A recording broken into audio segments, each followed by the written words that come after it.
Cześć kochani, dzisiaj sprawdzimy, czy koła 17-14 wchodzą do MRF 140 HQ.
Tylnie koło weszło i spójrzcie,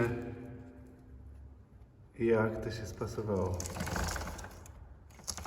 Generalnie wydaje mi się, że chyba jest spoko.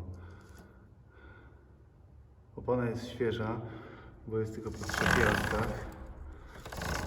Zaraz sprawdzimy sobie jeszcze przednie kółko, a na końcu przejadę kawałek, zobaczyć, jak to w ogóle funkcjonuje.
Oficjalnie przed chwilą jeszcze przejechałem się pitbike'iem.